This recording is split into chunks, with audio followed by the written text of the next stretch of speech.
이번 영상을 통해 필로티 구조에서의 철근, 배근 상세를 명확히 이해하실 수 있을 것입니다. 가방을 왼쪽 사진처럼 들고 다니는 분 계신가요? 나무젓가락은 뚝, 쇠젓가락은 휘어집니다. 이 원리만 이해하시면 필로티 내진 설계의 절반은 끝났습니다. 건축구조를 사랑하는 건축구조 기술사 투구입니다. 지난 시간에는 구조적 관점에서 필로티가 무엇이며 왜 적용하는지에 대해 알아보았습니다. 오늘은 필로티 구조와 관련된 중요한 내진 기준을 가능한 한 쉽게 설명드리겠습니다. 이 영상을 끝까지 시청하신다면 여러분의 건물을 지진으로부터 지키는 방법 분명히 이해하실 수 있습니다. 먼저 주요 용어부터 간략히 설명드리겠습니다. 화면을 보시면 가장 왼쪽은 기둥의 평면도, 가운데는 기둥을 측면에서 본 모습입니다. 주황색 선은 주철근, 초록색 선은 띠철근 또는 후프라고 부릅니다. 그리고 노란색 동그라미에 적힌 S는 띠철근 간격, 즉 띠철근 사이의 중심 간 거리입니다. 마지막으로 검정색 동그라미 부분을 보시면 끝단 처리 방식이 조금씩 다르죠. 후크 선장의 갈고리처럼 꺾인 135도 갈고리는 내진용이며 그에 비해 90도로만 꺾인 형태는 일반 갈고리입니다. 이 용어들을 이해하시고 보시면 이후 내용이 훨씬 쉽게 다가오실 겁니다. 이번에는 필로티 배근 상세의 핵심, 바로 135도 내진 갈고리에 대해 설명드리겠습니다. 사진을 보시면서 다음과 같은 상황을 상상해 보세요. 두 가지 방식으로 가방을 들고 그 안에 모래를 점점 채워 넣는다고 생각해 보십시오. 어느 쪽이 더 무게를 잘 견딜까요? 바로 오른쪽처럼 든 방식, 즉 135도 갈고리를 적용한 방식이 훨씬 더 안정적으로 하중을 버틸 수 있습니다. 이해를 돕기 위해 모래의 무게를 기둥에 작용하는 지진력이라고 가정해 보겠습니다. 이때 가방 손잡이는 수직으로 세운 주철근, 손가락은 이를 감싸 고정하는 띠철근, 다른 말로 후프철근에 해당합니다. 띠철근의 끝단을 135도로 꺾은 형태는 손가락을 구부려 손잡이를 단단히 쥔 모습과 유사합니다. 반면 90도로만 꺾인 띠철근은 손가락을 편 채로 잡는 것과 같아 무게가 증가하면 쉽게 놓칠 수 있습니다. 이처럼 135도 내진 갈고리는 지진 시 주철근이 콘크리트 밖으로 이탈하는 것을 방지하는 핵심적인 구조 요소입니다. 기둥 배근 사진을 보면 주황색으로 표시된 주철근을 초록색 띠철근이 135도 갈고리로 단단히 감싸고 있는 것을 확인할 수 있습니다.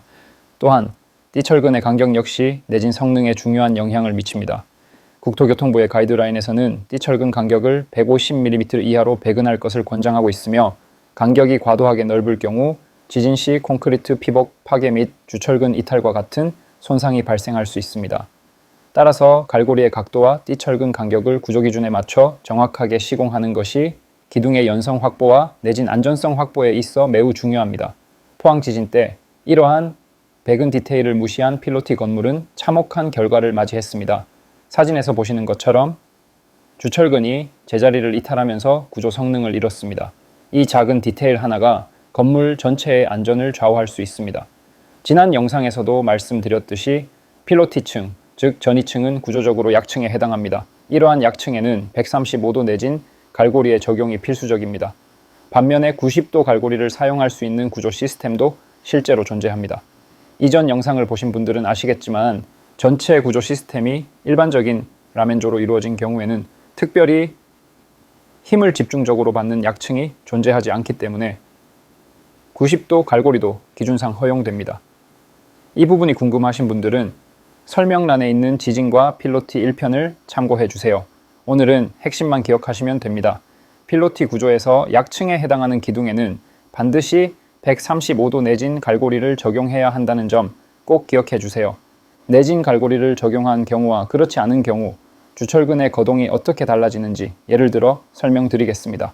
예를 들어 전이층, 약층에 해당하는 기둥에 135도 내진 갈고리를 적용하지 않으면 지진 발생 시 주철근은 나무젓가락처럼 작은 힘에도 곧바로 부러질 수 있습니다. 즉, 콘크리트 피복이 벌어지고 주철근이 구속 없이 이탈하면서 취성 파괴가 발생할 가능성이 높습니다.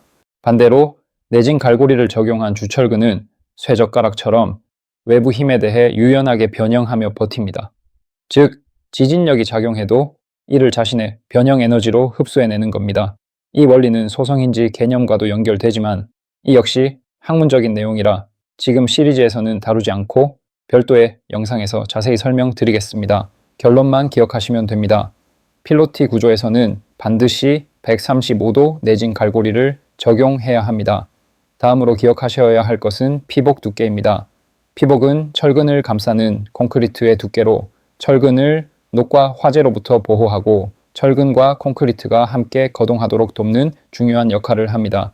일부 현장에서는 설계 피복보다 더 두껍게 시공하려는 경우가 있는데 이는 타설 중 철근 위치, 오차를 고려해 여유 피복을 확보하려는 의도에서입니다. 예를 들어 기둥 피복은 일반적으로 40에서 50mm로 구조 계산이 이루어지지만 일부 현장에서는 100mm 이상을 확보하려는 사례도 있습니다. 그러나 피복이 지나치게 두꺼워지면 구조적으로 불리할 수 있으며 이에 대한 정확한 이해가 필요합니다. 기둥은 지진력에 저항할 때 일반적인 압축제가 아닌 휨제로 작용하게 됩니다. 즉 위에서 누르는 하중이 아니라 옆에서 밀어붙이는 힘에 버텨야 하는 구조가 되는 것이죠. 휨제에서 중요한 요소 중 하나는 주철근 사이의 거리입니다. 예를 들어 기둥 폭이 400mm일 때 기준에 맞춰 피복 두께를 확보하면 주철근 간 간격은 약 300mm 정도 나옵니다. 그런데 현장에서 피복을 100mm까지 확보해버리면 주철근 간의 실제 간격은 200mm로 좁아지게 됩니다. 이처럼 철근끼리 가까워질수록 구조적으로는 불리한 상황이 됩니다. 쉽게 설명드리면 시소를 떠올려 보세요. 같은 사람이 타고 있어도 앉은 위치에 따라 시소의 움직임은 완전히 달라지죠. 재료는 같아도 거리 차이로 인한 성능의 변화가 생기는 겁니다. 주철근 간의 간격 역시 마찬가지로 기둥이 지진 하중을 받아낼 수 있는 능력에 직접적인 영향을 주는 요소입니다. 지금 당장 그 힘의 차이를 직접 느껴볼 수 있는 간단한 예시를 드리겠습니다. 근처에 책 한 권이 있다면 한번 들어보시겠어요? 이 책을 가운데쯤을 잡고 흔드는 것과 책의 윗부분을 잡고 흔드는 것, 어느 쪽이 더 힘이 드시던가요? 아마 윗부분을 잡고 흔들 때가 훨씬 힘드실 겁니다. 왜 그럴까요? 같은 힘을 가해도 거리가 멀수록 물체가 받는 모멘트, 즉 회전력이 커지기 때문입니다. 이 원리가 바로 기둥 내 철근 간 거리와 연결됩니다. 철근끼리 거리가 확보되어야 지진력에 더 효과적으로 저항할 수 있습니다. 마지막으로 오늘 내용을 정리해 드리겠습니다. 135도 내진 갈고리는 전이층과 같이 지진에 취약한 구조에서 반드시 필요한 핵심 요소입니다. 다만 모든 기둥에 135도 갈고리를 적용해야 하는 것은 아닙니다. 1층부터 최상층까지 구조 시스템이 동일하고 기준을 충족하는 경우에는 90도 갈고리도 사용할 수 있습니다. 또 한 가지 중요한 점은 피복 두께입니다. 피복은 단순한 마감재가 아니라 구조 성능에 직접적인 영향을 미치는 핵심 요소입니다. 간과하기 쉬운 부분일수록 현장에서 더욱 꼼꼼하게 확인하고 시공하는 것이 중요합니다. 가장 중요한 점을 다시 한번 강조드리겠습니다. 구조는 반드시 구조기술색에 의뢰하십시오. 안전한 건물은 올바른 구조 설계에서 시작됩니다. 다음 편 예고입니다. 실제 구조 설계 사례를 통해 필로티 구조를 어떻게 계획하면 가장 유리한지 설명드리겠습니다. 현실적인 설계 방향과 팁, 다음 영상에서 함께 확인해 보시죠. 오늘 영상이 도움이 되셨다면 좋아요와 구독 부탁드립니다. 지금까지 건축구조를 사랑하는 건축구조기술사 투구였습니다.